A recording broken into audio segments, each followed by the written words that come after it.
Hello friends, welcome back to my YouTube channel Commerce to Career. So today we will cover the topic nature of management. Nature of management means कि जो management है उसका nature कैसे है, क्या वो complete तरीके से साइंस है या कंप्लीट तरीके से आर्ट है। अब देखो कुछ जो ऑथर्स हैं वो बोलते हैं कि जो मैनेजमेंट है वो कंप्लीट तरीके से साइंस है। क्यों? क्योंकि जो साइंस होती है, साइंस के अंदर जैसे एक्सपेरिमेंट होते हैं, प्रिंसिपल्स होते हैं, वैसे ही मैनेजमेंट के अंदर भी प्रिंसिपल होते हैं और इसके अंदर भी जो है एक्सपेरिमेंट करे जाते हैं। बट वहीं पर कुछ ऑथर्स ऑथर्स बोलते हैं कि जो मैनेजमेंट है वो कंप्लीट तरीके से आर्ट है।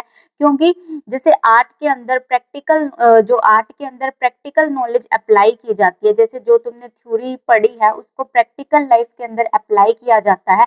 तो ऐसे ही मैनेजमेंट के अंदर भी जो तुमने ऐसे थ्योरी के अंदर पढ़ा उसको फिर तुम रियल लाइफ के अंदर अप्लाई करते हो। तो अब ये जानने के लिए कि जो मैनेजमेंट है वो कंप्लीट तरीके से साइंस है या आर्ट है, सबसे पहले तुम्हें साइंस का मतलब पता होना चाहिए। साइंस का मतलब क्या होता है? Science can be defined as systematic and organized body of knowledge based on logically observed finding facts and events. Science क्या होती है? साइंस एक सिस्टमैटिक बॉडी होती है जिसके अंदर तुम क्या पढ़ते हो? Logically observed finding facts and event. Means कि साइंस के अंदर तुम पढ़ते हो कि क्या चीज का क्या एक्सपेरिमेंट निकला, तुम डिफरेंट डिफरेंट इवेंट्स या फैक्ट को क्या करते हो? फाइंड आउट करते हो। वहीं पर जो आर्ट है उसको तुम कैसे डिफाइन कर सकते हो?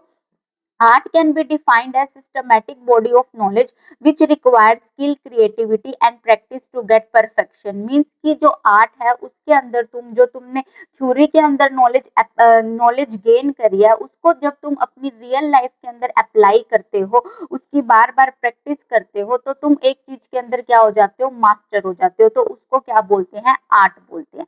अब मैनेजमेंट जो है वो साइंस है या नहीं है, सबसे पहले तुम्हें साइंस के फीचर पता होने चाहिए। ये जो साइंस के फीचर्स हैं अगर ये मैनेजमेंट के अंदर भी एप्लीकेबल होते हैं तो तुम क्या कह सकते हो कि जो मैनेजमेंट है वो भी क्या है? एक तरीके से साइंस है।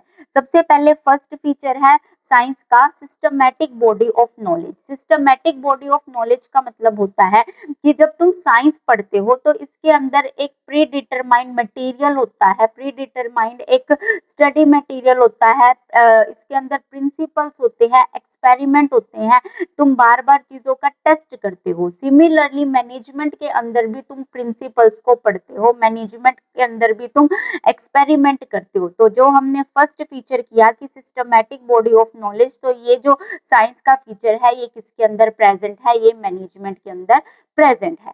सेकंड है scientific principle are derived on the basis of logical and scientific observation. जो साइंटिफिक प्रिंसिपल है वो डिराइव होते हैं on the basis basis of logical and scientific observation. Means की जो तुम साइंस के अंदर साइंस के अंदर जो तुम एक्सपेरिमेंट करते हो, प्रिंसिपल डिराइव करते हो, वो किस बेस के ऊपर करते हो? जब तुम कोई ना कोई टेस्ट करते हो, एक्सपेरिमेंट करते हो, फिर उसका जो कंक्लूजन आता है फिर तुम कहते हो कि हाँ ये साइंस का हमने इसका प्रैक्टिकल किया, इसका प्रैक्टिकल करने के बाद हमारे पास क्या आ गया?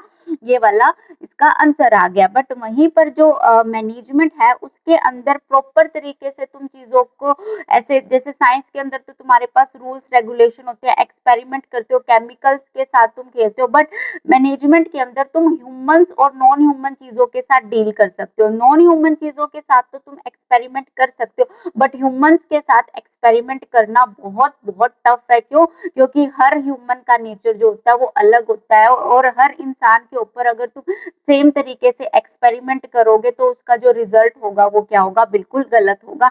तो ये जो फीचर है साइंस का ये मैनेजमेंट के अंदर पूरे तरीके से एप्लीकेबल नहीं करता है।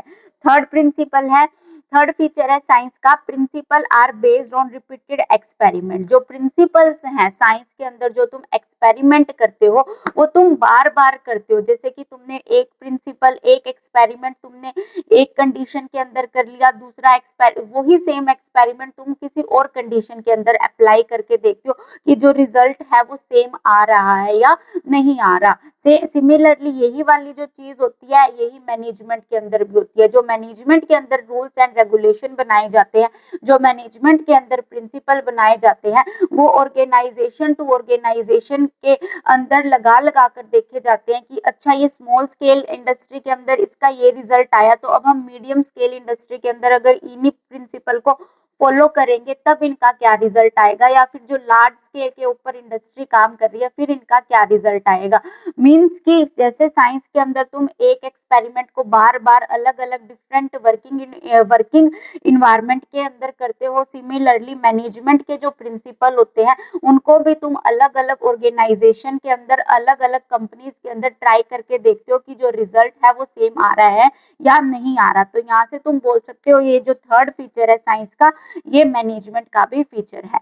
नेक्स्ट है यूनिवर्सल वैलिडिटी। यूनिवर्सल वैलिडिटी का मतलब होता है कि जो साइंस के जो प्रिंसिपल्स होते हैं, जो साइंस के एक्सपेरिमेंट होते हैं, उनका जो तुमने रिजल्ट, जैसे तुमने कोई भी साइंस का एक्सपेरिमेंट किया, अगर सेम एक्सपेरिमेंट तुम किसी भी कंट्री की किसी भी जगह पे करोगे तो उसका रिजल्ट सेम ही आएगा। फॉर एग्जांपल जैसे तुमने 9th 10th में पढ़ा होता था blue litmus paper change into red litmus paper, उसका जो मतलब उसका जो रिजल्ट है वो तुम कहीं पर भी कर लो बट सेम तुम्हारे पास वो ब्लू लिटमस पेपर होना चाहिए, सेम तुम्हारे पास वो सोल्यूशन होना चाहिए। तो जब तुम उस सेम सोल्यूशन के अंदर उस पेपर को डालोगे तो उसका एंड रिजल्ट क्या होगा कि वो चेंज कलर हो रहा है। तो यानी कि तुम उस एक्सपेरिमेंट को किसी भी कंडीशन के अंदर करोगे, किसी भी प्लेस पे करोगे, नोट ये नहीं कि इंडिया में कर रहे हो तो इंडिया में ही उसका कलर चेंज हो रहा है, बाहर किसी अदर कंट्री के अंदर उसका कलर चेंज नहीं हो रहा है। तो ये चीज जो है मैनेजमेंट के अंदर अप्लाई नहीं होती है। क्यों? क्योंकि मैनेजमेंट के अंदर तुम किसके साथ डील करते हो, ह्यूमंस के साथ डील करते हो,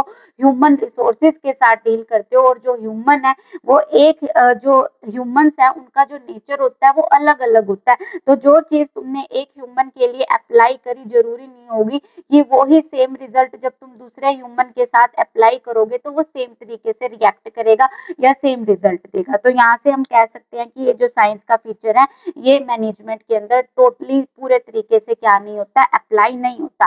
तो इन अ नटशेल हमने क्या कंक्लूजन निकाला कि जो साइंस है वो प्योर, हमने क्या कंक्लूजन निकाला कि ये जो मैनेजमेंट है ये प्योर या एग्जैक्ट साइंस नहीं है बट इन एग्जैक्ट साइंस है। ठीक है, तो आपको ये क्लियर हो गया होगा कि जो साइंस होता है उसके अंदर तुम सिस्टमैटिक और organized body of knowledge, fact, experiment, events के बारे में पढ़ते हो और उसके जो फीचर्स होते हैं तुमने पढ़े। अगर कोई फीचर सेम मैनेजमेंट के अंदर अप्लाई होता है तो तुम उसको बोल सकते हो कि हाँ ये फीचर साइंस का मैनेजमेंट के अंदर भी है। अगर कोई साइंस का फीचर मैनेजमेंट के अंदर अप्लाई नहीं होता तो तुम उसको बोल सकते हो कि नहीं ये इसके अंदर नहीं है। इसीलिए अगर इसके चारों प्रिंसिपल मैनेजमेंट के साथ भी चले जाते, मैनेजमेंट के अंदर भी अप्लाई होते तो तुम बोल सकते थे कि जो मैनेजमेंट है वो एग्जैक्ट साइंस है। बट ये सारे के सारे जो फीचर्स हैं ये मैनेजमेंट के अंदर अप्लाई नहीं किए जा सकते, मैनेजमेंट के भी नहीं है।